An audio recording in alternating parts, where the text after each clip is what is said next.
السلام علیکم دوستو، welcome to my channel Fatima Arain. آج آپ سب کے لیے گڈ نیوز ہے، خاص طور پر عشق کا شین ناول کے ریگولر لسنرز کے لیے۔ آج برانڈ نیو ایپیسوڈ آپ کی خدمت میں پیش کرنے جا رہی ہوں، سنیں اور انجوائے کریں۔ اور اگر ابھی تک آپ نے چینل کو سبسکرائب نہیں کیا تو سبسکرائب کر لیں، کیونکہ اس کے بعد عشق کا شین کی تمام نئی ایپیسوڈز اس چینل پر آنے والی ہیں۔ تو چلیے سنتے ہیں ناول عشق کا شین کی ایپیسوڈ نمبر 22۔ ان کے وجود میں سنسنی سی ابھری۔ یہ احساس ہوا کہ انہوں نے بہت اہم نکتہ سمجھ لیا ہے، کوئی بہت اہم راز بھی پا لیا ہے، اور یہ انہیں ہر شخص کو بتانا چاہیے، ساری دنیا کو بتانا چاہیے۔ یہ بنی نوع انسان کی امانت ہے۔ لا حول ولا قوت، انہوں نے بلند آواز میں بے ساختہ کہا اور خود بھی چونک گئے۔ ارے یہ شیطان کبھی نہیں چوکتا، کوئی موقع ہاتھ سے نہیں جانے دیتا۔ میں کیا اور میری اوقات کیا؟ اللہ نے یہ بھید مجھ گناہگار پر کھولا، اس کی رحمت مگر میرے لیے کھولا۔ میں ایک فرد ہوں، حقیر، گناہگار، زندگی کے روئے زمین پر پھیلے ہوئے بے کراں صحرا میں ریت کا ایک بے نشاں ذرہ جو کسی کو دکھائی بھی نہیں دیتا سوائے میرے رب کے۔ تو میں کیا ہوں؟ ایک فرد۔ میں کوئی مسلح نہیں، میرا یہ کام نہیں۔ میں کسی کو کیا سمجھا سکتا ہوں؟ میں تو خود بھی نہیں سمجھ سکتا اس کی رحمت کے بغیر۔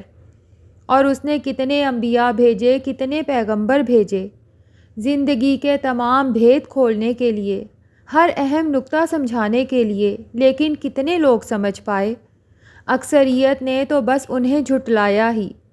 یہ دنیا، اس کے تمام لوازمات، ساری نعمتیں جو اللہ نے مسخر کر دیں آدمی کے لیے، یہی آدمی کو غفلت میں ڈالتی ہیں، اسے طاقت کا، خود مختاری کا احساس دلاتی ہیں۔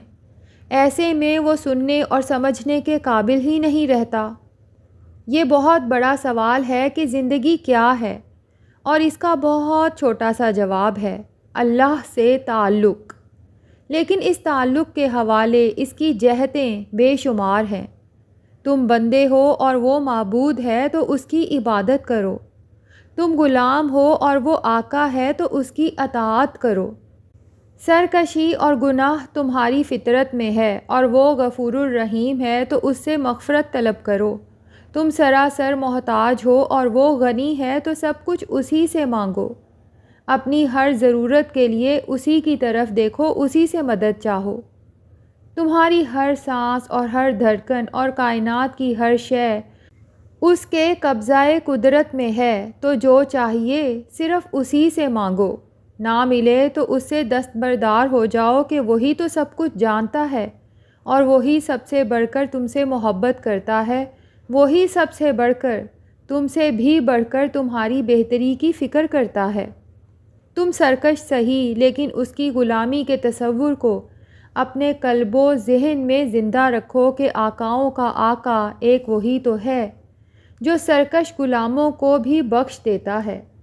نہ یقین آئے تو اپنی دنیا کے جھوٹے آقاؤں کو دیکھ لو کہ وہ تمہاری ذرا سی سرکشی کو بھی معاف نہیں کرتے۔ تو اس کی غلامی کرو اور زمین میں اس کے خلیفہ بن جاؤ۔ نعمتیں تمہاری غلام بن جائیں گی اور تمہیں ان کی پرواہ بھی نہیں رہے گی۔ غلامی کا محض تصور بھی اپنے قلب و ذہن میں قائم رکھ لو تو عجب نہیں کہ وہ خوش ہو کر تمہیں یہ سب سے بڑا شرف عطا فرما دے، اپنی غلامی کا۔ اور اس نے اہتمام فرمایا، اپنے غلاموں کے لیے ایسی جنتیں آراستہ کر دیں جن کا تم تصور بھی نہیں کر سکتے، اور سرکشوں کے لیے دوزخ بنا دی کہ جیسے اعمال کرو ویسا صلہ پا لو، اور وہ بھی ابدی زندگی میں۔ تم اپنی فطری سرکشی اور اپنے نفس کی غلامی کے باوجود اس کی غلامی کے تصور کو زندہ رکھو تو عجب نہیں کہ وہ تمہیں جنت کا مستحق بنانے کے لیے اچھے اعمال عطا فرما دے۔ بلکہ اس کی رحمت تو ایسی ہے کہ خوش ہو جائے تو بغیر اعمال کے ہی تمہیں جنت نصیب فرما دے۔ تم اس کی غلامی کا تصور تو رکھو، موہوم سا ہی سہی، اور اپنی بے بسی کو، اپنے بے حیثیت ہونے کو تو سمجھو۔ اللہ سے تعلق تو قائم رکھو۔ وہ عجیب سی کیفیت تھی، اچھو میاں ہی نہیں رہے تھے، ان کے اندر جیسے کوئی اور بیٹھا تھا۔ اللہ سے تعلق، عبادت تو لازمی ہے بندگی میں، دل سے ایمان لانا نظریاتی عبادت ہے اور نماز عملی عبادت، اللہ کے احکام ماننا بھی عملی عبادت، اور جو نعمتیں اس نے عطا فرمائیں ان کا شمار تو دور کی بات ہے، تمہارے لیے ان کا ادراک بھی ممکن نہیں، تو ان کا شکر ادا کرتے رہو۔ لیکن یہ زبانی شکر بھی محض نظریاتی ہے اور دنیا کو اللہ نے دارالعمل بنایا ہے۔ اب حقیقت یہ ہے کہ تمہارے پاس جو نعمت بھی ہے، خواہ ظاہری طور پر اسے تم نے خود حاصل کیا ہو اپنی محنت، طاقت یا تدبر سے، در حقیقت وہ اللہ کی عطا کی ہوئی ہے اور اللہ تم سے اس کا حساب لے گا۔ وہ تو تم سے تمہارے جسم کے اعضاء کا بھی حساب لے گا۔ تو عملی شکر یہ ہے کہ اس کی عطا کی ہوئی نعمتوں کو اس کے احکام کے خلاف استعمال نہ کرو، بلکہ اس کے احکام کے مطابق استعمال کرو۔ کسی چیز کو اپنی ملکیت نہ سمجھو، وہ اللہ کی امانت ہے تمہارے پاس، اور ایک مخصوص مدت کے لیے ہے جس کا علم صرف اللہ کو ہے۔ تو اللہ سے ڈرو اور شکر ادا کرتے رہو۔ اور تمہارے پاس نفس ہے جو گناہوں پر اکساتا ہے، ہوس جس کے خمیر میں ہے، یہ جان رکھو کہ جیسے تم سانس لیتے ہو ویسے ہی گناہ کرتے ہو۔ گناہ تو تم غیر شعوری طور پر بھی کرتے ہو، بے خبری میں بھی کرتے ہو، اور خود کو پاک و صاف سمجھتے رہتے ہو، تو اس کے لیے ضروری ہے کہ استغفار کرتے رہو۔ بے خبری میں بھی استغفار کرو، کیونکہ بے خبری میں گناہ بھی تو کرتے ہو۔ اللہ استغفار کی برکت سے تمہیں دھوتا پاک کرتا رہے گا، تمہیں بھاری نہیں ہونے دے گا، تم ہلکے رہو گے۔ یہ ہے زندگی، مگر تم تو خواہشوں کے پیچھے بھاگتے رہے، جیسے کتا ہڈی پہ لپکتا ہے، اس سے زیادہ رفتار سے تم خواہشوں پہ لپکتے ہو، اچھے برے کی تمیز کیے بغیر۔ حالانکہ اللہ نے خواہشوں کے حصول کے بعد بھی تمہیں اپنی نشانی دکھا دی۔ ناجائز خواہش نے تمہیں بس ایک پل کی خوشی دی، اس کے بعد طویل مدت تک کا تعسف، بے لذتی اور بے کیفی۔ تمہیں بتا دیا گیا کہ اللہ کے حکم سے باہر جو کچھ بھی ہے، اس کی لذت اور خوشی بے حد عارضی ہے۔ اچھو میاں کو گزری یاد آئی، وہ بچوں کی طرح پھوٹ پھوٹ کر روتے رہے۔ ان کی داڑھی تر ہو گئی، چہرہ بھیگ گیا، قمیص کا دامن تر ہو گیا، پھر اچانک انہیں قرار آ گیا، جیسے دکھتے دہکتے ہوئے دل پر کسی نے ٹھنڈے مرہم کا پھایا رکھ دیا ہو۔ زندگی کیا ہے، وہ کسی کو کیا بتائیں گے اور کون سمجھے گا؟ پیغمبروں کے ہوتے ہوئے امتیں تباہ کر دی گئیں۔ قرآن موجود ہے سب کچھ بتانے کے لیے، مگر پڑھنے والوں کو بھی نہیں پتہ چلتا کہ زندگی کیا ہے۔ یہ تو اللہ کی کریمی ہے ان پر اور ان کے لیے۔ اللہ نے جو کچھ بھی انہیں دیا وہ استحقاق کے بغیر دیا، اور جو کچھ استحقاق کے بغیر ملا ہو اس کا حساب تو دینا پڑتا ہے۔ اب جس کا سرے سے کوئی استحقاق ہی نہ ہو، اس کے حساب کی طوالت کا کیا کہنا۔ ان پر تھر تھری چڑھ گئی۔ اس دن کے بعد ان کے شکر میں اور گہرائی آ گئی، ان کے استغفار میں شامل گریہ و زاری میں اضافہ ہو گیا۔ وہ اللہ سے گڑ گڑا کر، رو رو کر دعا کرتے کہ انہیں بخش دیا جائے، انہیں دھو کر پاک کر دیا جائے۔ اور ابھی 20 دن پہلے انہیں لگا کہ اللہ نے ان کی دعا قبول کر لی اور انہیں بخش دیا۔ ایسے وہ ماننے والے کب تھے، لیکن اللہ نے ان کی شرط بھی پوری کر دی۔ ارے وہ کیسے ناز برداری کرتا ہے اپنے گناہ گار بندوں کی۔ اس روز وہ ستون سے ٹیک لگائے سید الاستغفار کی تسبیح کر رہے تھے۔ تسبیح مکمل کر کے انہوں نے جیب میں رکھی ہی تھی کہ ایک شخص ان کے پاس چلا آیا۔ وہ کلین شیو تھا اور پینٹ شرٹ پہنے تھا۔ وہ ان کے پاس بیٹھ گیا۔ حضرت، آپ کا نام اشرف علی ہے؟ اس نے بے حد ادب سے پوچھا۔ اچھو میاں نے حیرت سے اسے دیکھا۔ جی ہاں، مگر آپ مجھے کیسے جانتے ہیں؟ میں آپ کو جانتا ہوتا تو آپ کا نام پوچھتا بھلا۔ تو پھر؟ مجھے بتایا گیا تھا کہ آپ اس وقت مجھے یہیں ملیں گے۔ ایسے کپڑے پہنے ہوئے اور ایسی تسبیح ہوگی آپ کے ہاتھ میں کب سے آپ کو دیکھ رہا تھا، مگر حکم تھا کہ تسبیح پوری ہونے سے پہلے آپ سے بات نہ کروں، پھر آپ سے آپ کے نام کی تصدیق کروں۔ یہ کس نے بتایا تھا آپ کو؟ اچھو میاں اب حیران بھی تھے۔ میں تو انہیں بھی نہیں جانتا، اور پھر بھی اس کے کہنے پر یہاں میری تلاش میں دوڑے آئے۔ بات ہی ایسی تھی۔ خیر اسے چھوڑیں، یہ بتائیں بیت اللہ شریف جائیں گے آپ؟ اچھو میاں کو اپنی سماعت پر یقین ہی نہیں آیا۔ یہ مجھ سے پوچھ رہے ہیں آپ؟ جی ہاں، یہ پوچھنے ہی کے لیے آیا ہوں آپ کے پاس۔ یقین آیا تو اچھو میاں اضطراری طور پر اٹھ کھڑے ہوئے، پھر انہیں خیال آیا تو مایوسی سے بولے، مگر میرے پاس تو کچھ بھی نہیں ہے۔ اسے چھوڑیں، میرے سوال کا جواب دیں۔ جواب کیسا؟ چلیے۔ اچھو میاں نے اس شخص کا ہاتھ تھام لیا۔ ارے اب ایسے تو نہیں ہوتا، وہ شخص بوکھلا گیا۔ ابھی تو میں آپ سے پوچھ رہا ہوں، کون بدبخت انکار کرے گا وہاں جانے سے؟ میری تو یہی ایک آرزو ہے زندگی میں۔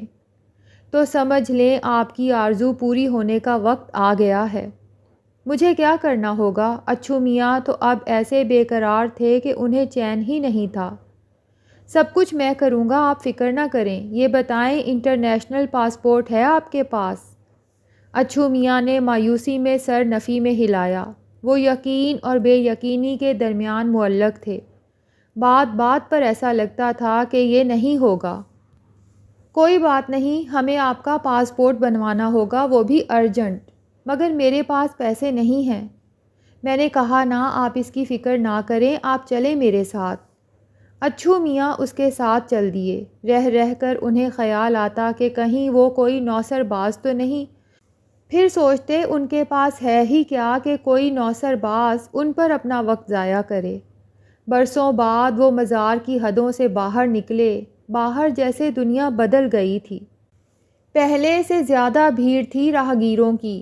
تانگے اور رکشے تو خیر تھے ہی، لیکن گاڑیوں کی تعداد بھی بڑھ گئی تھی۔ وہ شخص سب سے پہلے تو انہیں فوٹوگرافر کے پاس لے کر گیا۔ وہاں زندگی میں پہلی بار انہوں نے تصویر کھنچائی۔ تصویریں 2 دن بعد ملنی تھیں۔ پھر وہ پاسپورٹ آفس گئے۔ وہاں سب لوگ اس شخص کو جانتے تھے اور اس کا احترام کرتے تھے۔ اس بات سے اچھو میاں کے دل کو اطمینان ہوا۔ وہاں سے اس شخص نے کچھ فارم لیے اور اچھو میاں سے پوچھ کر وہ فارم بھرے۔ پھر فارم پر کئی جگہ ان سے انگوٹھا لگوایا۔ یار محسن صاحب، میرے کام کا کیا ہوا؟ ایک کلرک نے اس شخص سے پوچھا۔ مجھے یاد ہے، ہو جائے گا انشاءاللہ۔ واپسی میں وہ شخص انہیں ایک بہت بڑے مہنگے ریسٹورنٹ میں لے گیا۔ اچھو میاں نے اس کے اصرار کے باوجود کھانے کی کسی چیز کا نام نہیں لیا۔ بالآخر اس شخص نے خود ہی کئی طرح کے سالن منگوا لیے۔ برسوں کے بعد اچھو میاں نے پرتکلف کھانا کھایا، ورنہ وہ تو بس لنگر کی دال اور چنوں والے چاول اور زردے کے عادی تھے۔ انہیں اچھا لگا، لیکن وہ بہرحال تکلف کر رہے تھے۔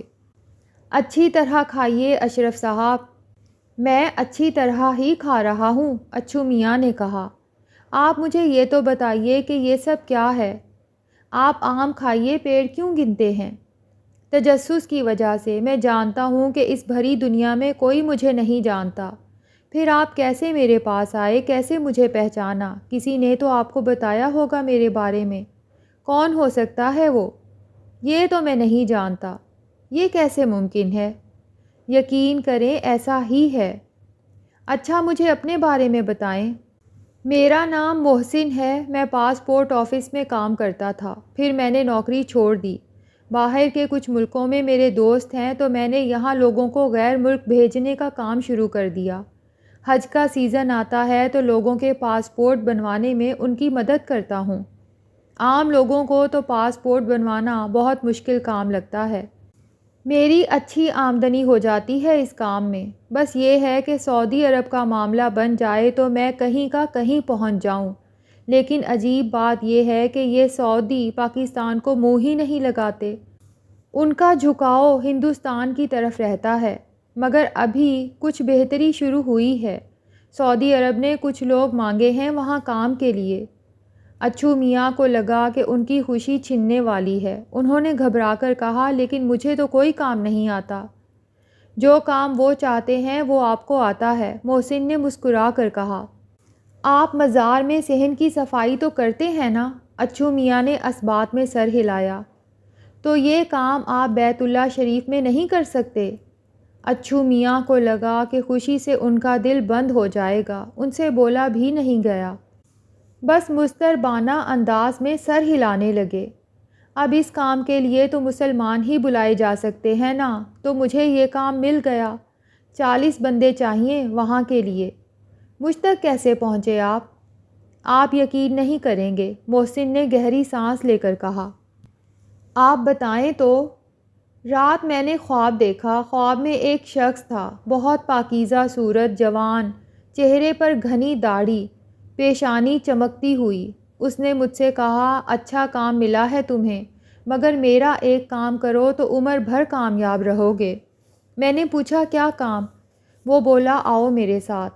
وہ مجھے مزار میں لے گیا اور مجھے آپ کے سامنے لے جا کر کھڑا کر دیا، کہنے لگا انہیں اچھی طرح پہچان لو، کل دوپہر 12 بجے یہاں آنا، یہ تمہیں یہیں ملیں گے، تسبیح پڑھ رہے ہوں گے، تسبیح کے دوران نہ چھیڑنا انہیں، تسبیح پڑھ لیں تو بات کرنا، سب سے پہلے ان کے بیت اللہ شریف جانے کا بندوبست کرنا ہے تمہیں، اور سب کچھ خود ہی کرنا، خرچہ بھی کرنا، ان کی خدمت بھی کرنا، جو خرچ کرو گے عمر بھر ملتا رہے گا۔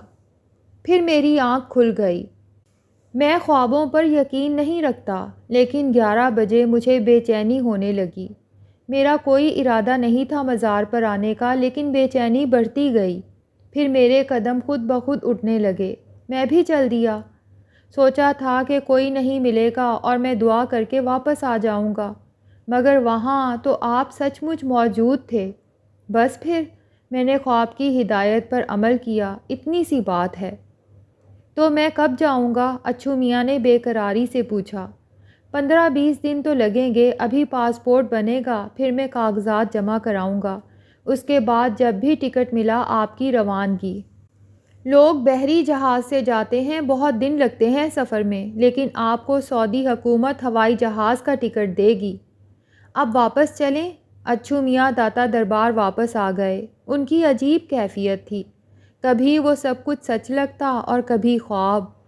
اب وہ تنہائی کے گوشے ڈھونڈنے لگے، لیکن پھر انہیں خیال آتا کہ وہ شخص انہیں ڈھونڈتا ہوا اسی جگہ آئے گا۔ انہوں نے وہی جگہ پکڑ لی۔ نظریں تو وہ ویسے ہی کم اٹھاتے تھے، مگر اب تو وہ نظریں اٹھانا بھول ہی گئے۔ آنکھیں ہر وقت بھری رہتیں، دل جیسے اندر سے پگھلتا رہتا۔ ہر آہٹ پر وہ سمجھتے کہ ان کا محسن آ گیا، لیکن نظر نہ اٹھائی جاتی۔ 1 ہفتہ ہو گیا اور وہ نہ آیا تو وہ مایوس ہو گئے۔ میرے ایسے نصیب کہاں، وہ بڑبڑائے۔ کہاں بیت اللہ شریف اور کہاں میں گناہ گار، میں تو اس قابل ہی نہیں ہوں۔ اللہ کا شکر ہے کہ اس نے چند روز کی خوشی دے دی۔ لیکن 8ویں دن وہ آ گیا۔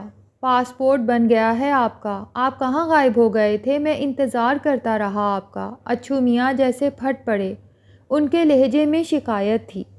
محسن نے حیرت سے انہیں دیکھا، پھر شرمندگی سے بولا، یہ تو خیال ہی نہیں رہا مجھے، میں نے تو آپ کو زحمت سے بچا لیا، آپ کی تصویریں بس فارم پہ لگائیں، اب پاسپورٹ بن گیا تو آپ کو لینے آیا ہوں، معاف کر دیں مجھے۔ اس کے لہجے میں عاجزی تھی۔ اچھو میاں نے اس کے دونوں ہاتھ تھام کر لبوں سے لگا لیے۔ ارے نہیں، آپ تو میرے محسن ہیں۔ وہ محسن کے ساتھ گئے، اپنا پاسپورٹ لیا، دوپہر کا کھانا پھر محسن نے انہیں کھلایا، پھر کچھ فارم بھرے اور کئی جگہ ان کا انگوٹھا لگوایا۔ اب سب کچھ مکمل ہو گیا ہے، بس آپ کی ٹکٹ آنے کی دیر ہے۔ اللہ تیرا شکر ہے۔ رخصت ہوتے وقت محسن نے کہا، آپ حکم کریں تو میں روز آیا کروں؟ نہیں، اب مجھے خیال آیا ہے کہ آپ کی بہت مصروفیت ہوگی۔ جی ہاں، بھاگ دوڑ کا کام ہے، بس اب آپ میرے لیے خوشخبری لے کر ہی آئیے گا۔ اس کے بعد ان کے دل کو قرار آ گیا۔ اب وہ سراپائے شکر تھے، ان کی ہر سانس شکر تھی۔ ارے کیسا کریم ہے میرا رب، کیسی عطا ہے اس کی، جو چاہے عطا فرما دے، جسے چاہے عطا فرما دے اور جہاں سے چاہے عطا فرما دے۔ ارے کیسی محبت کرنے والا ہے، مجھ حقیر گناہ گار کے لاڈ اٹھاتا ہے۔ میں کیا، میری اوقات کیا، بے کراں صحرا میں گڑوں ٹنوں ریت کے نیچے دبا ہوا ایک ذرہ بے نشاں اور اس کی توجہ۔ انہیں یاد تھا مزار میں بیٹھ کر وہ استغفار کرتے، ہونٹ ہلتے، لیکن اپنے دل سے نکلنے والی روتی ہوئی صدا، پکار صرف وہی سن سکتے تھے۔ وہ تو ایک چیخ تھی جو ان کے سینے میں گونجتی تھی، لگتا تھا کہ سینے کی دیوار توڑ کر باہر نکل آئے گی۔ اے اللہ مجھے معاف کر دے، بخش دے، میں غلیظ ہوں اور تو ہی تو پاک کرنے والا ہے۔ اپنی بے پایاں رحمت کے پانی سے دھو کر پاک کر دے مجھے۔ پھر ایک رات انہوں نے خواب دیکھا کہ وہ مزار کے صحن میں بیٹھے استغفار کر رہے ہیں اور کوئی پکار کر کہتا ہے، بخش تو دیا گیا تجھے، پر تو سمجھتا ہی نہیں۔ انہوں نے سر اٹھا کر ادھر ادھر دیکھا، کوئی نہیں تھا۔ تو اندر کی آواز بھی نہیں سنتا۔ اس بار انہیں احساس ہوا کہ وہ آواز ان کے اندر سے آئی ہے۔ سنتا ہوں لیکن یقین نہیں آتا مجھے، انہوں نے بلند آواز میں پکارا۔ تو یقین کیسے کرے گا، تجھے اس کی رحمت پر یقین نہیں؟ کیوں نہیں؟ ایک اس پر تو یقین ہے۔ تو پھر؟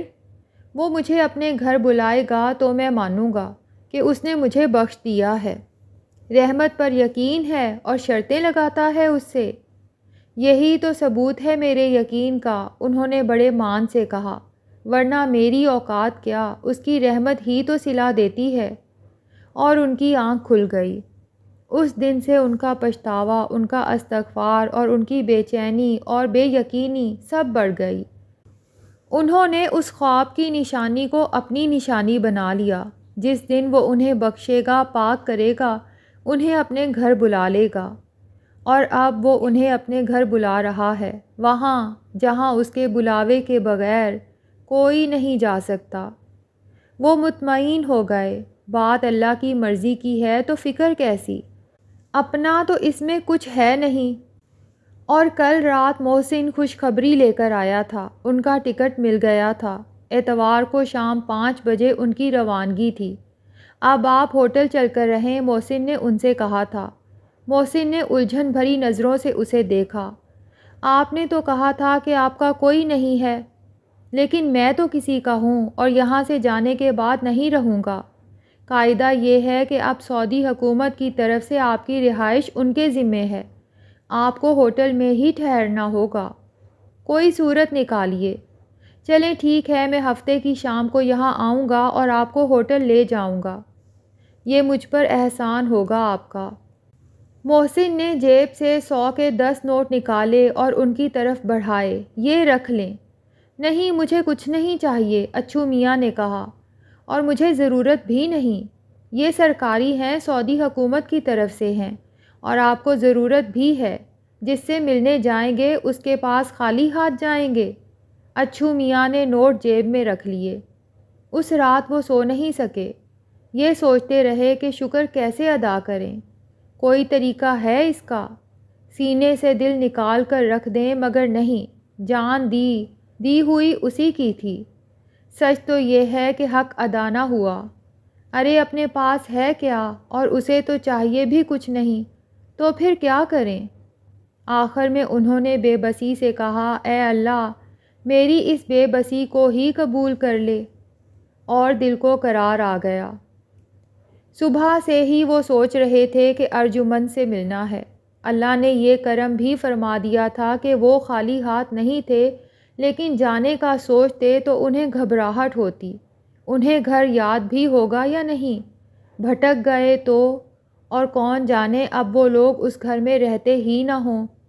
اتنے برسوں یہاں رہتے ہوئے وہ شہر کو بھول ہی گئے تھے، شہر کے خیال سے انہیں گھبراہٹ ہوتی تھی۔ جانا تو ہے، لیکن کیسے جائیں؟ یہ کیسے ممکن ہے کہ وہ اس سفر پر جا رہے ہوں جس سے واپس نہ آنے کی دعا ان کی ہر سانس کرتی ہو، اور وہ ارجمند سے ملے بغیر چلے جائیں؟ یہ تو آخری دید والا معاملہ ہے۔ لیکن یہ اعتماد ان میں نہیں تھا کہ وہ اس دروازے پر پہنچ جائیں گے جسے 7 برس پہلے انہوں نے نادرہ کے کہنے پہ تلاش کیا تھا۔ گوں کی اس کیفیت میں دوپہر ہو گئی۔ انہوں نے سوچا سید الاستغفار کی تسبیح پڑھ لی جائے، پھر دیکھیں گے۔ وہ ہمیشہ کی طرح سر جھکائے، نظریں جھکائے پڑھے جا رہے تھے کہ بالکل اچانک نہ جانے کیسے ان کی نظر اٹھی اور نگاہ اٹھاتے ہی انہیں عبدالحق نظر آیا، جو متلاشی نظروں سے ادھر ادھر دیکھ رہا تھا۔ اچھو میاں اسے آواز دینے ہی والے تھے کہ انہیں خیال آ گیا وہ تسبیح پڑھ رہے تھے اور اس کے دوران وہ بولتے نہیں تھے۔ وہ تڑپ گئے۔ انہیں خیال آیا کہ عبدالحق اب انہیں پہچان بھی نہیں سکتا۔ اس نے انہیں داڑھی میں کب دیکھا تھا؟ ایک ثانیے میں اچھو میاں نے سب کچھ سمجھ لیا۔ انہوں نے سر جھکایا اور تسبیح پڑھنے لگے۔ اس دوران وہ ہر خیال کو ذہن سے جھٹکتے رہے، یہاں تک کہ آخر میں ان پر استغراق کی سی کیفیت طاری ہو گئی۔ وہ سب کچھ بھول گئے۔ تسبیح پوری کر کے انہوں نے اسے جیب میں رکھا اور عبدالحق کی تلاش میں نظریں دوڑائیں، لیکن وہ کہیں نظر نہیں آیا۔ ایک ننھے سے لمحے کو انہیں مایوسی ہوئی، پھر اس مایوسی میں سے ایسا یقین ابھرا کہ وہ حیران رہ گئے۔ مایوسی؟ ارے یہ تو شکر کا مقام ہے، انہوں نے خود سے کہا۔ تمہیں یقین نہیں تھا کہ تمہیں معافی مل سکتی ہے، اس نے تمہیں معاف کر دیا۔ تم نے سوچا بھی نہیں تھا کہ تم اس کے مہمان بن سکتے ہو، اس نے تمہیں یہ شرف بھی عطا کر دیا۔ اب تم نے سوچا کہ ارجمن سے کیسے ملو گے تو اس نے عبدالحق کو بھیج دیا تمہارے لیے، اور تم ڈر رہے ہو، مایوس ہو رہے ہو۔ وہ اٹھے۔ انہوں نے سوچا کہ اب انہیں خود عبدالحق کو تلاش کرنا ہوگا، لیکن نہیں، یہ سوچ کر وہیں بیٹھ گئے۔ تم اسے تلاش نہیں کر سکتے اور نہ ہی وہ تمہیں تلاش کر سکتا ہے۔ اللہ کو ملوانا ہے تو وہ ملوا دے گا۔ وہ بیٹھ گئے، لیکن اب ان کی نظریں اٹھی ہوئی تھیں، آتے جاتے لوگوں کو ٹٹول رہی تھیں۔ اندر ایک امڑتی ہوئی بے تابی تھی جسے وہ تھپک کر پرسکون کرنے کی کوشش کر رہے تھے۔ خاصی دیر ہو گئی اور عبدالحق انہیں نظر نہیں آیا تو ان کے اندر کی کشمکش بڑھ گئی۔ انہیں اٹھنا ہوگا، اسے تلاش کرنا ہوگا، لیکن کیا ضمانت ہے کہ تلاش کرنے سے وہ انہیں مل جائے گا؟ وہ پورا لاہور چھان ماریں تو بھی ضروری نہیں کہ وہ مل جائے، اور اللہ چاہے تو یہیں بیٹھے بیٹھے مل جائے۔ کیا یہیں بیٹھے بیٹھے کوئی ان کی حاصل عمر کی آرزو پوری کرنے کے لیے خود انہیں ڈھونڈتا ہوا نہیں چلا آیا؟ اتنا دیکھنے کے بعد بھی؟ اور اسی لمحے انہیں عبدالحق نظر آ گیا۔ عبدالحق کا بے بسی سے دم گھٹ رہا تھا۔ اتنے ہجوم میں کیسے تلاش کرے نواب صاحب کو، اور کہاں تلاش کرے؟ اس نے ایک بار ہی تو انہیں دیکھا تھا، صرف ایک دن کے لیے۔ ہلکا سا خاکہ تھا اس کا اس کے ذہن میں، اور درمیان میں 7 برس۔ جانے کتنے بدل گئے ہوں گے وہ۔ اس کے دل میں مایوسی اترنے لگی۔ کیا وہ ناکام واپس جائے گا؟ کیا ارجمن عمر بھر تڑپتی؟ اسی لمحے کسی نے اسے پکارا، عبدالحق صاحب! اس نے آواز کی سمت دیکھا۔ ایک ستون کے پاس ایک بوڑھا شخص کھڑا ہوتا نظر آیا۔ اس کی گھنی اور لمبی سفید داڑھی تھی اور سر کے بال بھی بالکل سفید تھے، مگر وہ اس کے لیے اجنبی تھے، اور یہ بھی ضروری نہیں تھا کہ انہوں نے اسے ہی پکارا ہو، وہاں تو بہت سے لوگ تھے۔ وہ ادھر ادھر دیکھنے لگا، لیکن بوڑھا شخص تیزی سے اس کی طرف چلا آیا۔ السلام علیکم عبدالحق صاحب۔ عبدالحق نے سلام کا جواب دیتے ہوئے غور سے انہیں دیکھا۔ پہلے تو شناسائی کی کوئی جھلک اسے نظر نہیں آئی، پھر اچانک اس کی یادداشت میں بسے دھندلے سے نقوش اس چہرے پر گھلنے ملنے لگے۔ اچھو میاں نے اسے لپٹا لیا، پھر اس کی پیشانی چومنے لگے۔ خدا کی قسم، مجھے آپ کی ضرورت تھی اس وقت۔ آپ نواب صاحب؟ ہاں، اور میں آپ کو یاد کر رہا تھا، اور میں آپ کو ڈھونڈ رہا تھا۔ مجھے آپ کے گھر آنا تھا، لیکن مجھے یقین نہیں تھا کہ وہ مجھے یاد ہوگا اور میں وہاں پہنچ سکوں گا، اور میں آپ کو گھر لے جانے کے لیے آیا ہوں۔ سبحان اللہ، کیا شان ہے میرے رب کی۔ اچھو میاں عبدالحق کے ساتھ چل دیے، لیکن گاڑی میں ارجمن کو بیٹھے دیکھا تو وہ رو دیے۔ ان کے لیے خود پر قابو رکھنا ناممکن ہو گیا تھا۔ عبدالحق نے ان کے لیے دروازہ کھولا، پھر اس نے اگلی نشست کا دروازہ کھولا اور ارجمند سے کہا، تم بھی اب پچھلی سیٹ پر بیٹھو گی نواب صاحب کے ساتھ۔ لیکن آغا جی میں، ارجمند نے رندھی ہوئی آواز میں احتجاج کیا، یہ میرا حکم ہے اور تمہیں میرا حکم ماننا سیکھ لینا چاہیے اب۔ وہ تو مجھے پہلے ہی آتا ہے، ارجمند نے اترتے ہوئے دبی زبان میں کہا۔ عبدالحق بہت ہلکی رفتار سے ڈرائیو کر رہا تھا۔ ارجمند پچھلی سیٹ پر کسی ننھی سی بچی کی طرح اچھو میاں سے لپٹی ہوئی تھی۔ دیر تک وہ دونوں ہی روتے رہے، پھر ارجمند ان سے علیحدہ ہو گئی۔ آپ کو کبھی میرا خیال نہیں آیا نانا؟ اس نے شکایتی لہجے میں کہا۔ ایک تمہارا ہی تو خیال تھا، ہر روز دعا کرتا تھا تمہارے لیے، کبھی ملنے نہیں آ سکتے تھے؟ کہا تو تھا کہ میں تو نہیں آؤں گا، تمہیں ملنا ہو تو آ جانا۔ میں تو آ ہی نہیں سکتی تھی نانا، آغا جی کے سوا کوئی لانے والا نہیں تھا اور آغا جی کا ٹرانسفر ہو گیا۔ برسوں یہ کراچی میں رہے، ابھی 3 دن پہلے ہی تو آئے ہیں۔ بیٹا یہ ملنا ملانا بھی اللہ کے حکم سے ہی ہوتا ہے، اب دیکھ لو۔ آج میں تمہارے پاس آنا چاہتا تھا اور سوچ کر پریشان ہو رہا تھا کہ شاید گھر میں تلاش نہ کر سکوں کہ عبدالحق صاحب آ گئے۔ اس پر ارجمند چونکی۔ آپ تو آنے والے نہیں تھے، آپ کو یہ خیال کیسے آیا؟ اچھو میاں نے اسے تفصیل بتائی۔ تو اب میں اتوار کو جا رہا ہوں، کبھی واپس نہ آنے کے لیے۔ ایسا نہ کہیں نانا جی، اسی میں میری خوشی ہے بیٹا، اللہ کرم فرمائے تو وہیں مرنا وہیں دفن ہونا چاہتا ہوں۔ اگلی سیٹ پر بیٹھا عبدالحق حیران تھا۔ بازار میں کوٹھے پر رہنے والے نواب صاحب اور یہ مقام اور پھر یہ ٹائمنگ۔ اچھو میاں نے ایک جگہ گاڑی رکوا کر مٹھائی لی، وہ خالی ہاتھ نہیں جانا چاہتے تھے اور اللہ نے تو انہیں جھولی بھر کر دیا تھا۔ اچھو میاں اور ارجمند انیکسی میں تھے، آنسو بھی ختم ہو چکے تھے اور باتیں بھی۔ دونوں نے نادرہ کو بہت یاد کیا تھا۔ پھر حمیدہ نور بانو اور رابعہ کے ساتھ آئی۔ رابعہ کے ہاتھ میں مٹھائی کا ڈبہ تھا، وہ اس نے ارجمند کو دیا۔ ارجمند تو گلنار ہو گئی۔ اچھو میاں نے یہ منظر دیکھا لیکن ان کی سمجھ میں کچھ نہیں آیا۔ ارجمند کا رد عمل سمجھنے سے وہ قاصر تھے۔ اور آپ کیسے ہیں بھائی جی؟ حمیدہ نے بیٹھتے ہوئے ان سے پوچھا۔ کہاں رہے اتنے دن؟ ہم لوگ یاد نہیں آئے؟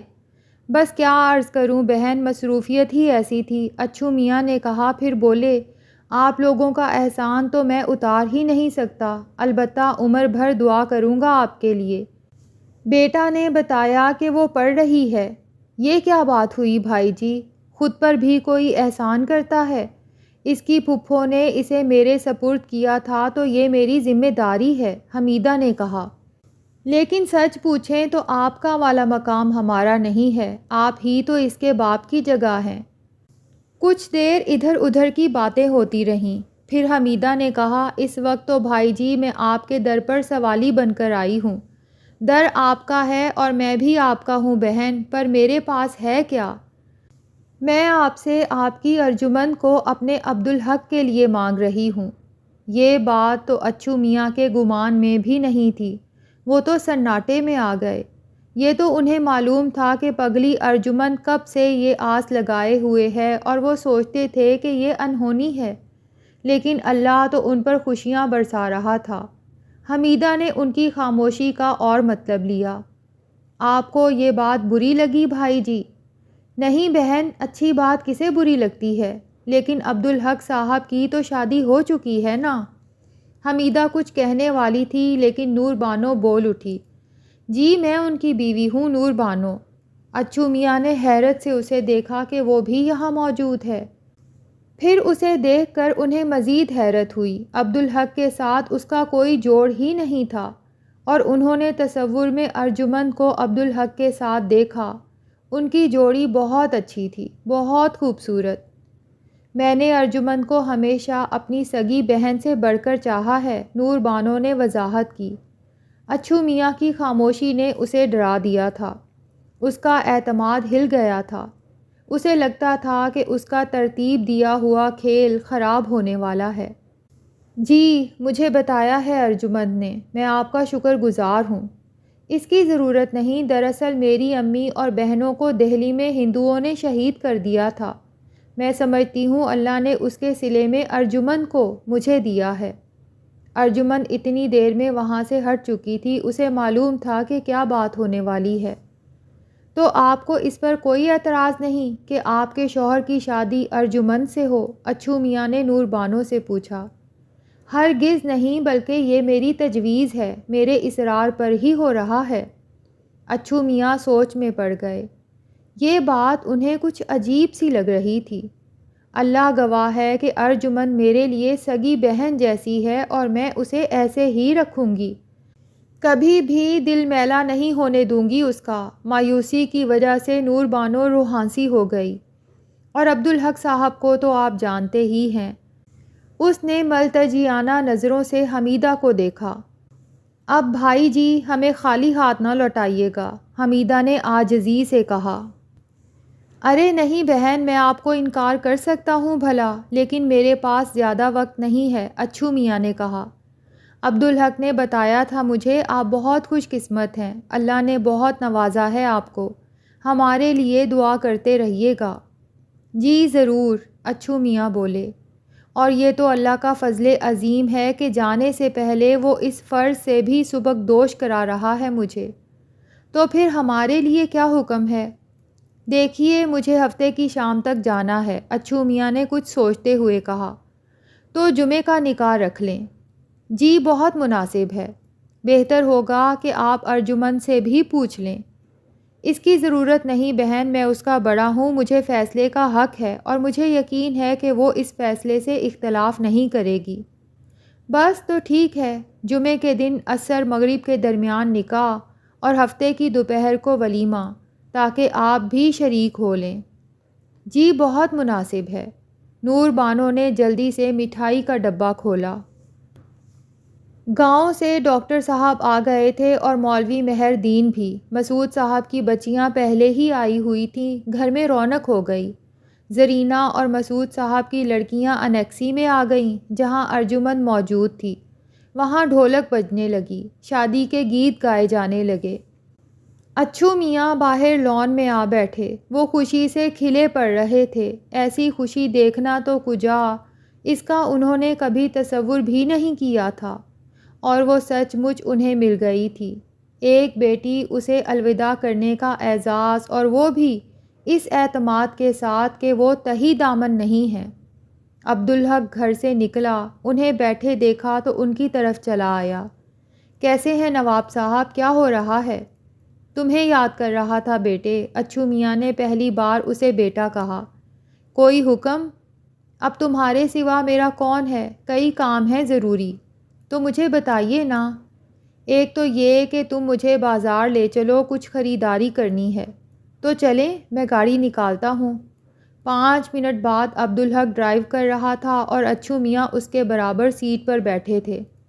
اللہ کا شکر ہے اس نے یہ سعادت بھی نصیب فرمائی، اچھو میاں نے کہا، کہ جانے سے پہلے میں ارجمن کی طرف سے بھی بے فکر ہو جاؤں۔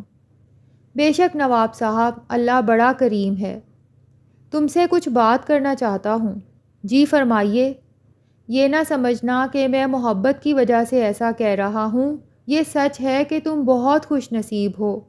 ارجمن کی صورت میں اللہ نے تمہیں ایک بیش بہا خزانہ عطا فرمایا ہے۔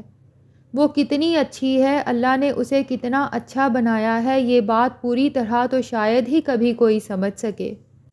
اور وہ تم سے کتنی محبت کرتی ہے، اس کا بھی میں بس اندازہ ہی لگا سکتا ہوں، پوری طرح نہیں سمجھ سکتا۔ عبدالحق شرمندہ ہونے لگا۔ جی نواب صاحب، میں یہ کہہ رہا ہوں کہ تم بھی اس سے محبت کرنا، وہ سب کچھ اسے دینے کی کوشش کرنا جو وہ چاہتی ہے۔ انشاءاللہ اسے سب کچھ ملے گا نواب صاحب۔ نہیں سمجھے میری بات، اسے دنیا میں کچھ بھی نہیں چاہیے تمہاری محبت کے سوا۔ کوشش کرنا کہ وہ اسے ملتی رہے، اس کی کوتاہیوں سے درگزر کرنا، اس کے ساتھ نرمی برتنا، سختی کبھی نہ کرنا، کوئی محرومی نہ دینا اسے، اس لیے نہیں کہ دنیا میں اس کا کوئی نہیں۔ یہ کہتے کہتے اچھو میاں کی آواز بھرا گئی، بلکہ اس لیے کہ وہ تم سے محبت کرتی ہے، اتنی کہ شاید کم ہی لوگوں کو ایسی محبت نصیب ہوئی ہوگی۔ انشاءاللہ ایسا ہی ہوگا نواب صاحب۔ اس نے دنیا میں دنیا کی کسی چیز کی آرزو نہیں کی سوائے تمہارے، اور یہ اللہ کا خاص کرم ہے کہ اس نے تمہیں ملا دیا، اور انشاءاللہ اس سے تمہیں نیک اور سعادت مند اولاد ملے گی۔ تمہاری نسل اللہ کی فرما برداری کے راستے پر آگے بڑھے گی۔ رات میں نے جو خواب دیکھا وہ واضح اور صاف ہے۔ اس کی تعبیر یہ ہے کہ انشاءاللہ اس سے تمہیں 2 بیٹے ملیں گے جن کی وہ بہت اچھی تربیت کرے گی۔ بس تم اس کا دل نہ دکھنے دینا کبھی۔ عبدالحق حیران تھا۔ کراچی میں شفیق صاحب نے اس سے یہی بات ذائچے کے حوالے سے کہی تھی، اور اب نواب صاحب اپنے خواب کے حوالے سے کہہ رہے تھے۔ 2 بیٹے؟ کیا یہ ممکن نہیں کہ بیٹا نور بانو سے ہو؟ اچھو میاں نے بازار میں گاڑی رکوا دی۔ وہ سب سے پہلے مردانہ ملبوسات کی دکان پر گئے۔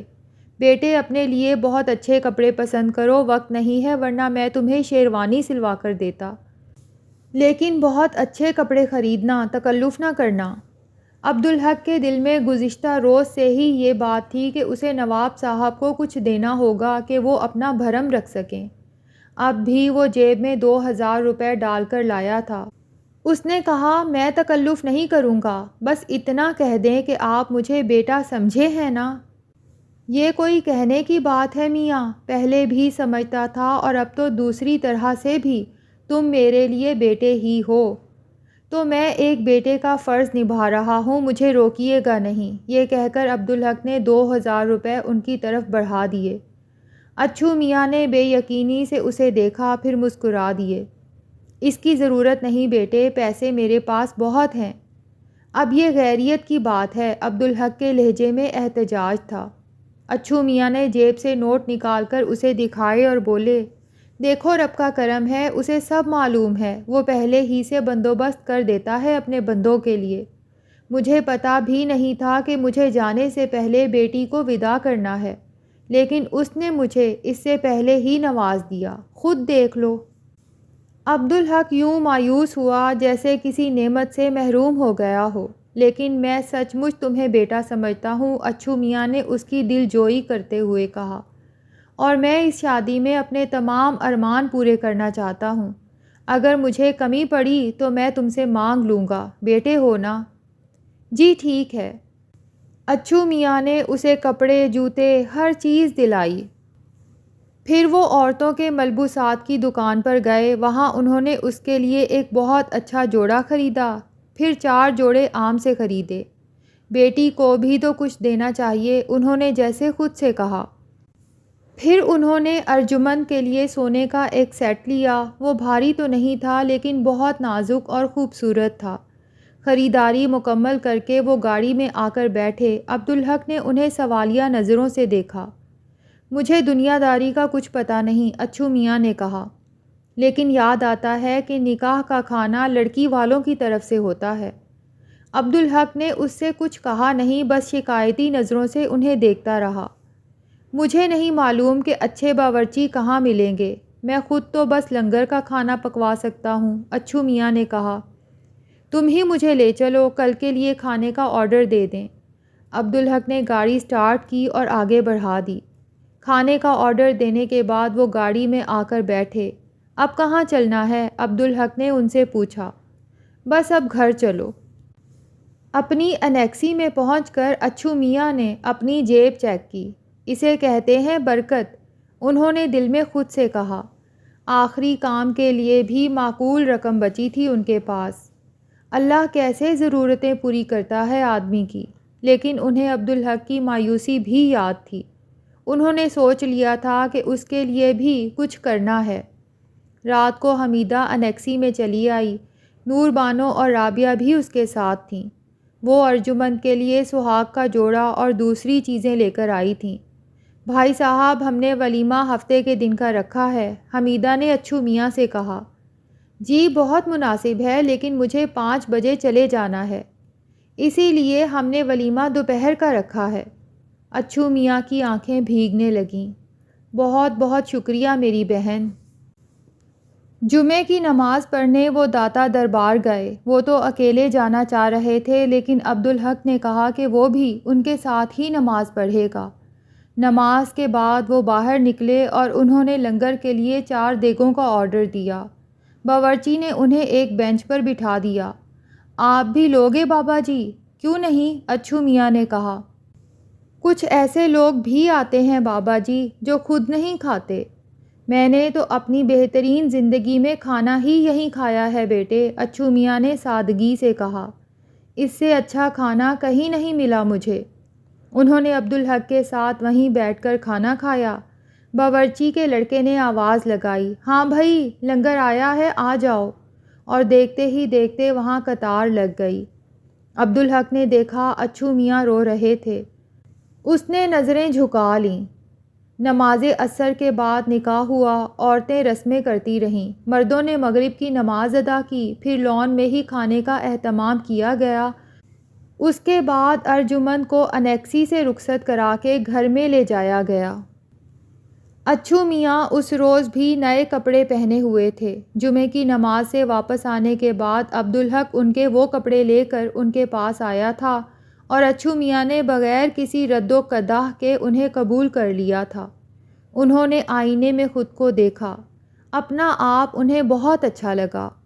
وہ خود کو بہت ہلکا پھلکا محسوس کر رہے تھے، جیسے ہر بوجھ سے آزاد ہو گئے ہوں۔ اب مجھے شکر کے سوا کیا کام ہے میرے رب؟ انہوں نے دھیرے سے اللہ کو پکارا۔ تیرا شکر ہے میرے معبود، تیرا شکر ہے۔ اب میں تیرے در پر پہنچنے کو بے تاب ہوں۔ وہ سہاگ رات تھی، مگر ارجمند بہت بے چین تھی۔ تمام وقت لڑکیوں نے اسے گھیرے رکھا تھا، اب بالآخر اسے حجلہ عروسی میں پہنچا دیا گیا۔ اس نے نظریں اٹھا کر دیکھا۔ پورے کمرے کو اور سیج کو گلاب کے پھولوں سے سجایا گیا تھا، اور یہ سب کچھ آپ ہی نے خود کیا تھا۔ بے شک اللہ بڑی قدرت والا ہے۔ قدموں کی آہٹ سنائی دی تو اس کا دل جیسے بے قابو ہو گیا۔ دھڑکنیں تھیں کہ لگتا تھا سینے میں کوئی تیز رفتار پنکھا چلا دیا گیا ہے۔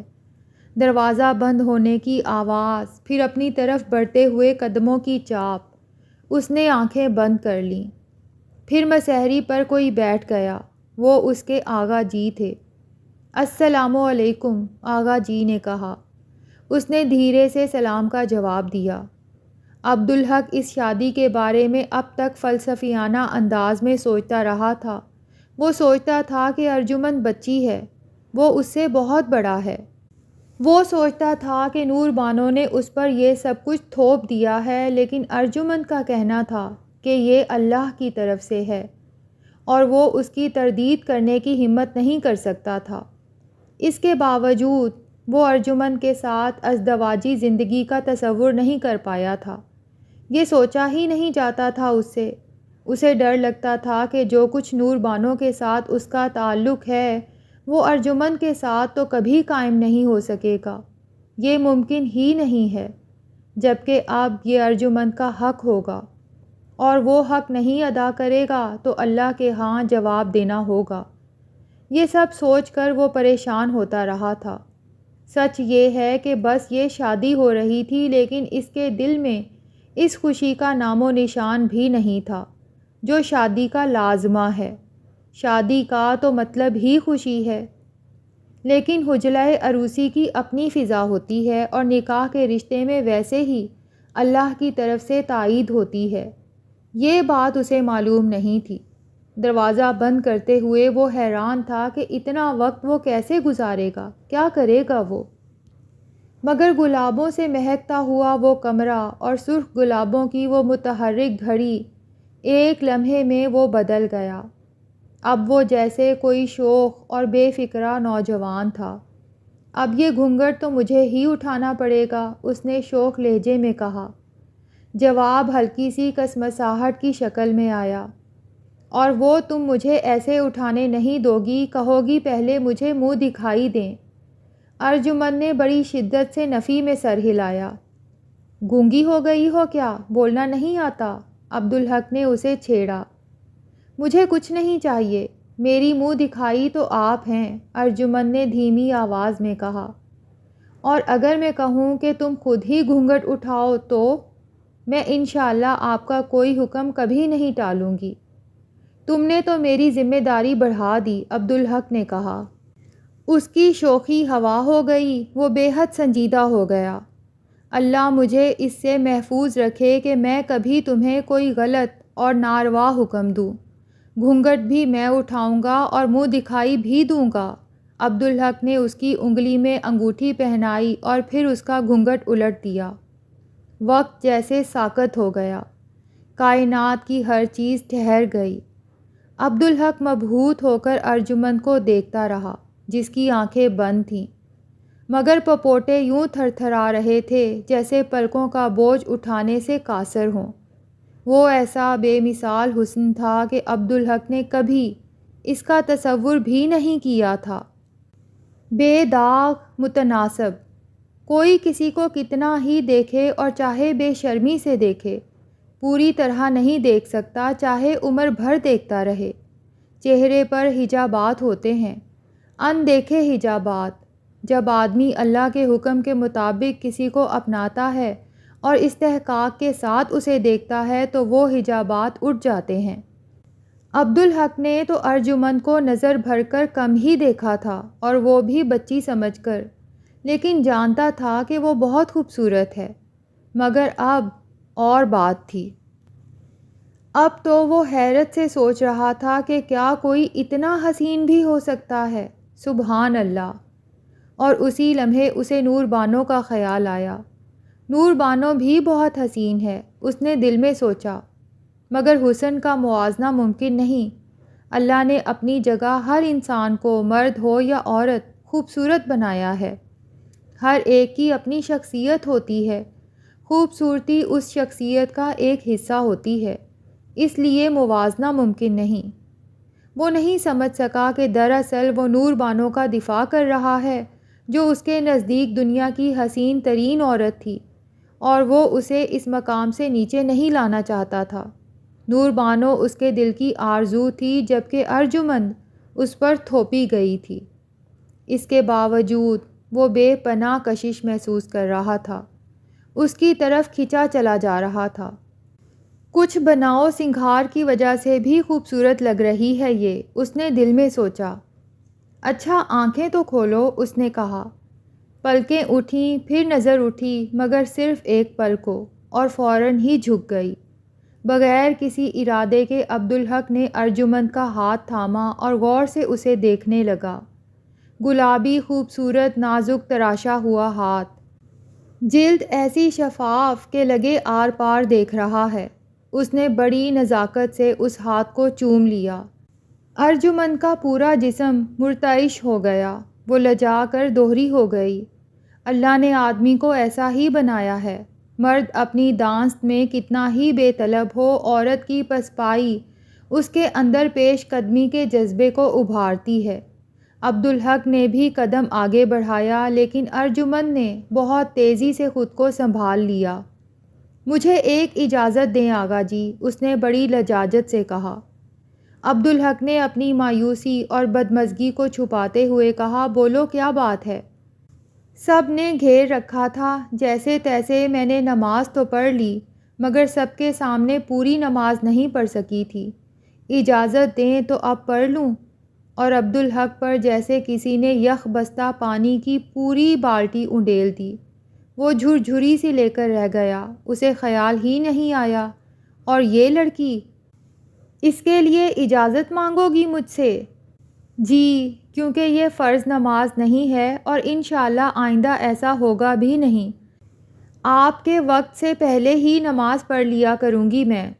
ضرور پڑھو، شکر کے نفل تو مجھے بھی ادا کرنے ہیں، عبدالحق نے شرمندگی سے کہا۔ ارجمند اٹھ کر باتھ روم میں گئی۔ چند لمحے بعد اس نے پکارا، آ جائیے آغا جی، وضو کر لیں۔ عبدالحق باتھ روم میں گیا تو وہ لوٹا ہاتھ میں لیے کھڑی تھی۔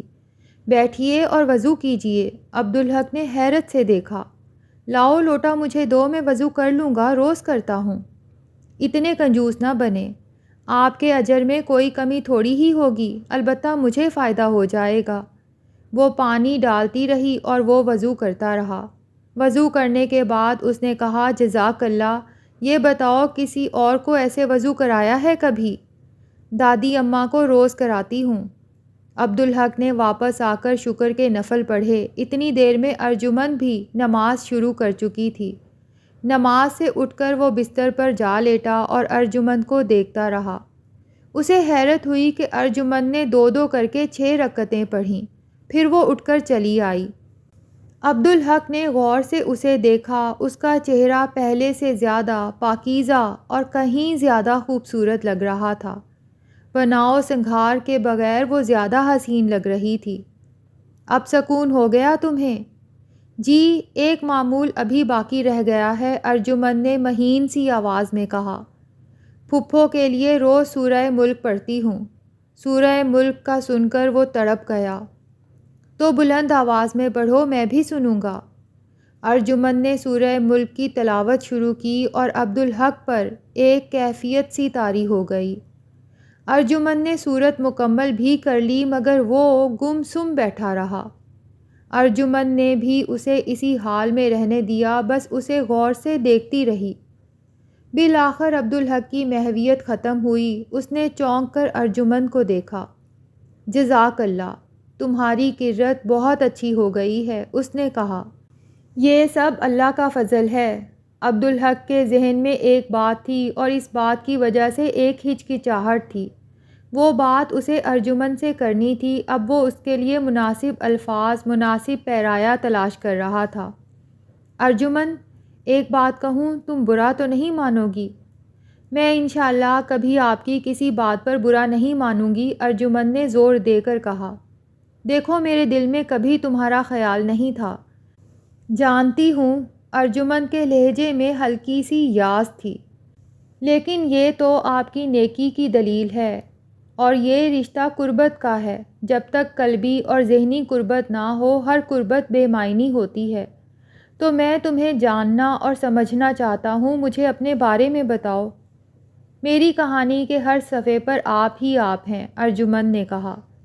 بالکل شروع میں کچھ مٹی مٹی سی یادیں ہیں، امی اور بابا کی، دادی اور چاچو کی، سب لوگوں کی، بہت دھندلی یادیں جو حقیقت نہیں خواب لگتی ہیں۔ پھر وہ کوٹھا جہاں مجھے گانا بھی سکھایا جاتا تھا اور رقص بھی۔ میں بہت چھوٹی تھی تب، اور وہاں پھپھو کے سوا کوئی نہیں تھا۔ پھپھو بہت مجبور، بہت دکھی تھیں۔ وہ بہت کرتی تھیں، وہ مجھ سے بہت باتیں کرتی تھیں جو اس وقت میری سمجھ میں نہیں آتی تھیں، مگر اب میں انہیں سمجھ سکتی ہوں۔ وہ صرف مجھے بچانے کے لیے زندہ تھیں، ورنہ مر جاتیں، اور وہ صرف میرے لیے دعائیں کرتی تھیں۔ پھر نانا ہمیں مل گئے تھے تو وہ وہاں پہلے سے، مگر ہمارے نہیں تھے۔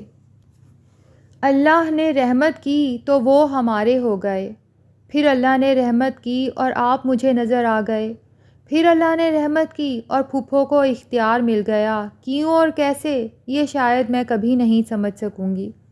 بس میں اتنا جانتی ہوں کہ ہم جہاں رہتے تھے وہاں رزق حلال کا کوئی تصور نہیں تھا، لیکن اللہ نے اپنے فضل سے ہمارے لیے وہاں بھی رزق حلال جاری کر دیا تھا۔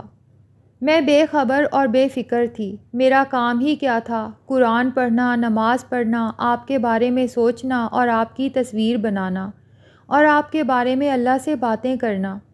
پھر اللہ نے رحمت کی، میں آپ کے پاس آ گئی۔ آپ کے توسط سے اللہ نے مجھے بہت محبت کرنے والے لوگ عطا فرمائے۔ پھپھو چلی گئیں، نانا دور ہو گئے، مگر آپ مجھے مل گئے۔ یہ ہے میری مختصر سی محدود زندگی کی کہانی۔ ہر کہانی میں بہت سے کردار ہوتے ہیں، مگر مرکزی کردار ایک ہی ہوتا ہے آقا جی، اور میری کہانی کا مرکزی کردار صرف آپ ہیں۔ اور ہر کہانی کا ایک عنوان ہوتا ہے۔ میری کہانی کا عنوان ہے اللہ کی رحمت، اللہ کا فضل۔ میں نے کبھی اللہ سے آپ کو نہیں مانگا کہ اس میں آپ ہی دکھی ہوں گی، اور میں آپ ہی کے لیے صحت، تندرستی اور بڑی عمر کی دعا کرتی رہی۔ مجھے حق نہیں تھا اللہ سے آپ کو مانگنے کا۔ اب اس کی رحمت کہ آپ مجھے مل گئے، اور وہ بھی کچھ کھوئے بغیر، کسی کو دکھ پہنچائے بغیر۔ اللہ نے آپ ہی سے ہی سب کچھ کرا دیا۔ میں آپ کو بتا نہیں سکتی کہ اس شادی پر رضامندی کے لیے آپ ہی نے کیسی کیسی خوشامد کی میری۔ میں دل میں سوچتی اور حیران ہوتی کہ اللہ کی شان ہے، اس کے لیے تو میں اپنے ہاتھوں سے اپنا سر کاٹ کر آپ ہی کے قدموں میں رکھ سکتی ہوں، اور وہ الٹا میری خوشامد کر رہی ہیں۔ یہ اللہ کا کرم ہے، ورنہ آپ کو تو کبھی میرا خیال نہیں آتا۔ آپ ہی نے ہی آپ کو مجبور کر دیا نا، ورنہ آپ کے مسودے میں تو میرا نام بھی نہیں تھا۔ عبدالحق شرمندہ سا سر جھکائے سن رہا تھا۔ یہ کیسی محبت ہے؟ وہ حیران تھا۔ مجھے آپ کے سوا کبھی کچھ نہیں چاہیے تھا، اور اب بھی مجھے کچھ نہیں چاہیے، کیونکہ مجھے سب کچھ مل گیا ہے۔ مجھے تو آپ کی محبت بھی نہیں چاہیے۔ وہ جو میں آپ سے محبت کرتی ہوں وہ میرے لیے بہت کافی ہے۔ بس میں آپ کی خوشی چاہتی ہوں، وہ سامان زیست جس میں آپ کی خوشی ہو۔ وہ خاموش ہوئی اور سر جھکا کر بیٹھ گئی۔ اس کا چہرہ تمتما رہا تھا۔ میں تمہیں ہر خوشی دینے کی کوشش کروں گا، عبدالحق نے کہا۔ اتنی غیریت سے بات کیوں کرتی ہو؟ جس بندھن میں ہم بندھے ہیں وہ اللہ کے نام کا بندھن ہے۔ میں کبھی نہیں چاہوں گا کہ تمہیں کوئی محرومی ہو۔ میں نے تو بس اللہ کا فضل ہی دیکھا ہے، الحمدللہ کوئی محرومی نہیں دیکھی۔ ایک بات بتاؤ، تم نے کہا کہ تم نے پوری نماز نہیں پڑھی تھی، اور یہ جو تم نے باقی نماز پڑھی 2 کر کے 6 رکعت، یہ تو میری سمجھ میں نہیں آئی۔ یہ مجھ سے نہ پوچھئے آپ، ارجمن شرمسار نظر آنے لگی۔ کیوں؟ میاں بیوی میں تو کوئی پردہ نہیں ہوتا۔ جو معاملہ بندے کا اللہ کے ساتھ ہو اس کی تو اور بات ہوتی ہے، تو تم بتانا نہیں چاہتی۔ مجھے لگتا ہے کہ بتاؤں گی تو کوئی نقصان ہو جائے گا میرا۔ عبدالحق کو خود پر حیرت ہو رہی تھی۔ وہ کبھی دوسروں کے معاملات میں تجسس نہیں کرتا تھا، تجسس تو اس کی فطرت میں تھا ہی نہیں، لیکن اس وقت وہ تجسس سے بے حال تھا۔ یہ بات اس کی سمجھ میں آ گئی تھی کہ عشاء کی نماز ارجمند پوری پڑھ چکی ہے، تو پھر یہ 6 رکعت میری خاطر نقصان نہیں گوارا کر سکتی تم؟ کیوں نہیں کر سکتی؟ کچھ بھی کر سکتی ہوں، ارجمند نے کہا، لیکن اپنی نظر میں چھوٹی ہو جاؤں گی میں۔ عبدالحق خاموش ہو گیا۔ ارجمند کو وہ خاموشی ناراضی لگی۔ آپ ناراض ہو گئے مجھ سے؟ نہیں، ناراضگی کی کیا بات ہے؟ پورا وجود سب کچھ تو کوئی کسی کو نہیں دیتا، مگر میں تو ایسی ہی ہوں، پورا وجود اپنا سب کچھ سونپ دوں گی آپ کو۔ چلیے یہاں سے ہی شروع کرتے ہیں۔ عبدالحق متوقع نظروں سے اسے دیکھتا رہا۔ وہ چند لمحے خاموش رہی، کچھ سوچتی رہی، پھر اس نے دھیمی آواز میں کہا، میں بچی تھی آغا جی، معصوم بچی۔ جب آپ کی آرزو میرے دل میں پیدا ہوئی، میں دنیا کے بارے میں، امکانات کے بارے میں، اسباب کے بارے میں کچھ بھی نہیں جانتی تھی۔ بس میرے اللہ کا دیا ہوا یقین تھا کہ آپ مجھے ملیں گے، اور میرا ایمان تھا اس پر۔ ہم عام لوگوں کا شاید سب سے پختہ ایمان بچپن میں اور زیادہ سے زیادہ لڑکپن میں ہی ہوتا ہے۔ بعد میں تو ہم خود کو دنیا کے نظام کے مطابق ڈھال لیتے ہیں اور ایمان گھٹتا جاتا ہے۔ تو میرا ایمان تھا کہ ایسا ہو کر رہے گا۔ کیسے ہوگا اس سے مجھے غرض نہیں تھی۔ پھپھو سوچتی تھیں کہ ایسا نہیں ہو سکتا، لیکن وہ امکانات پر نظر ڈالتی تھیں، اور جب یہ ہو گیا، میں اس گھر میں آ گئی، تو میرا ایمان اور پختہ ہو گیا۔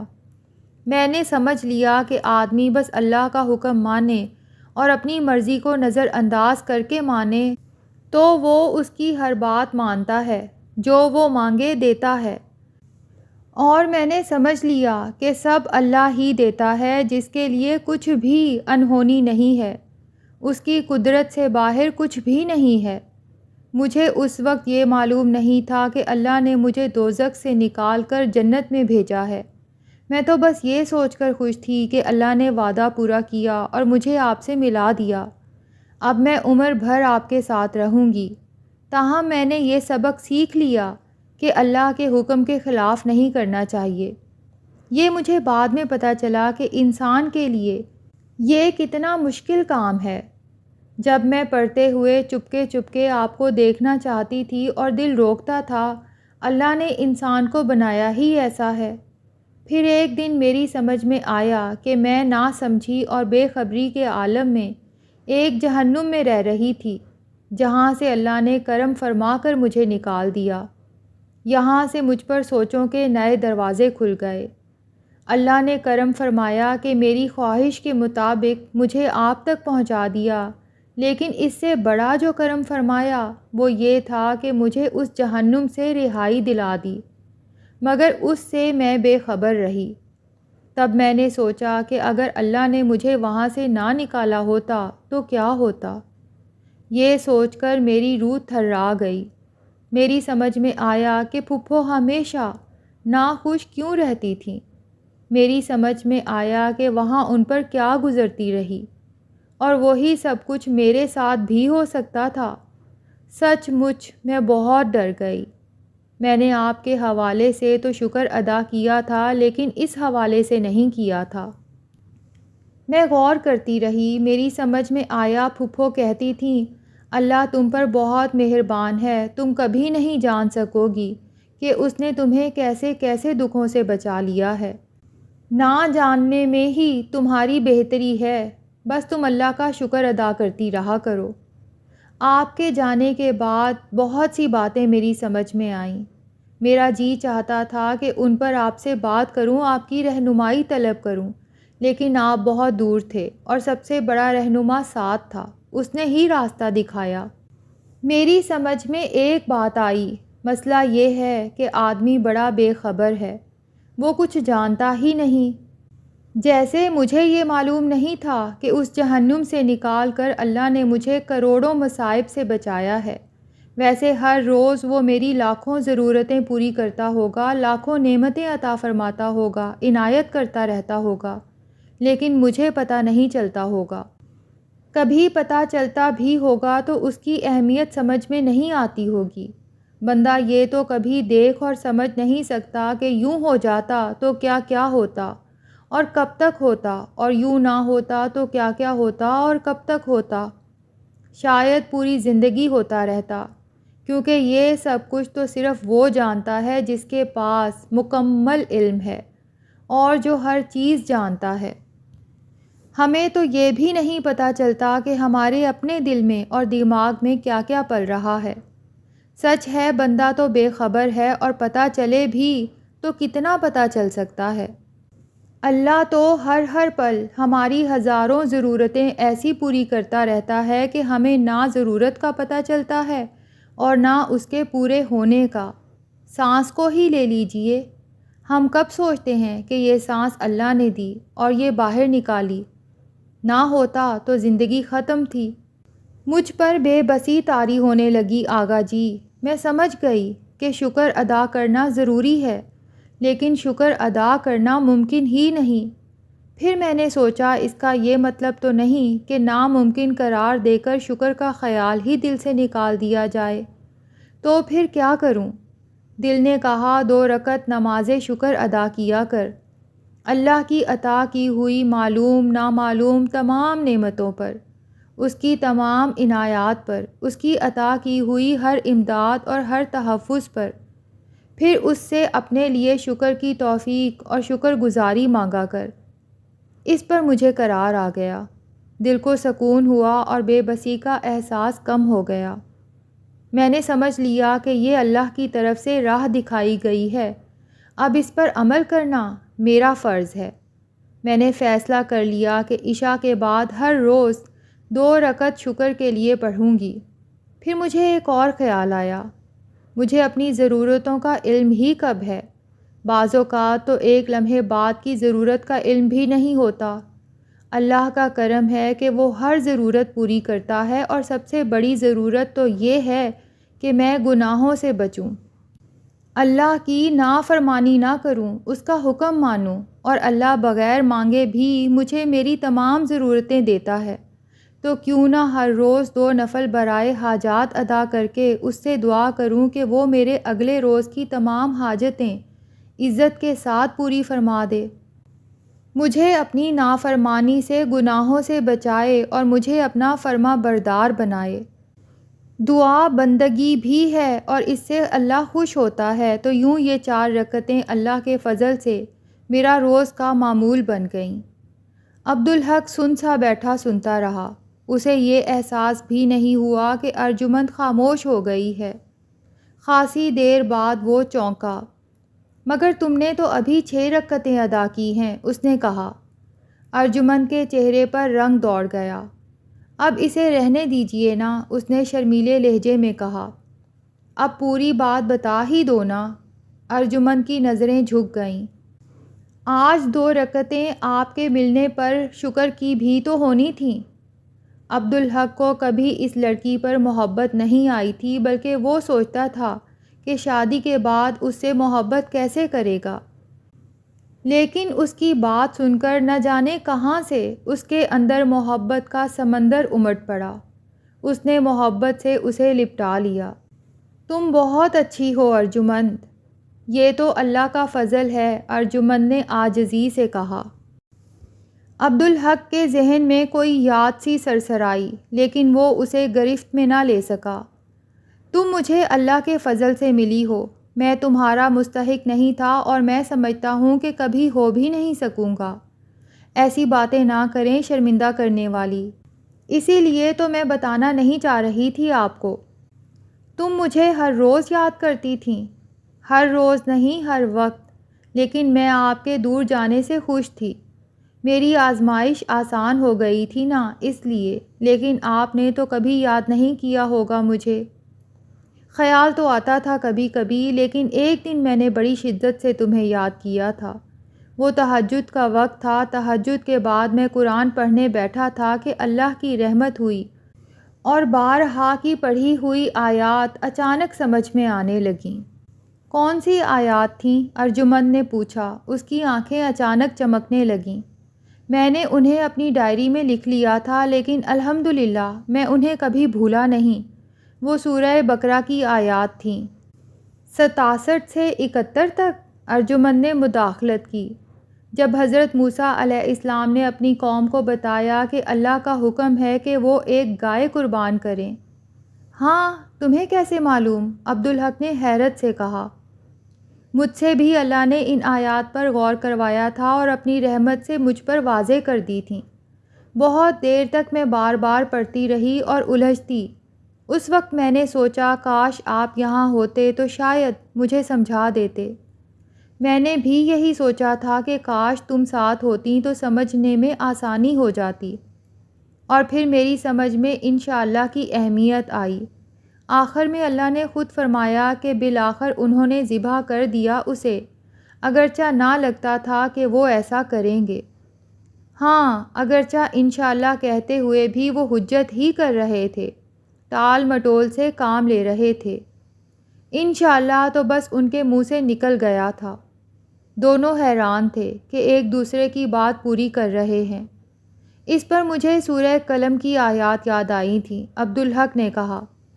مجھے بھی، وہی نا جن میں باغ والوں کا حصہ ہے، جنہوں نے اپنے باغ سے پھل توڑنے کا ارادہ کیا لیکن انشاءاللہ نہیں کہا اور ان کا باغ اجڑ گیا۔ اور اللہ نے بتایا کہ دنیا کا عذاب ایسا ہوتا ہے اور آخرت کا عذاب تو کہیں بڑھ کر ہے۔ اس میں تسبیح کی اہمیت بھی بیان کی گئی ہے۔ ان آیات کو پڑھ کر میں نے سیکھا کہ ہر نقصان پر اِنَّ لِلَّهِ وَإِنَّا إِلَيْهِ راجعون کہنا چاہیے۔ میں نے بھی آغا جی۔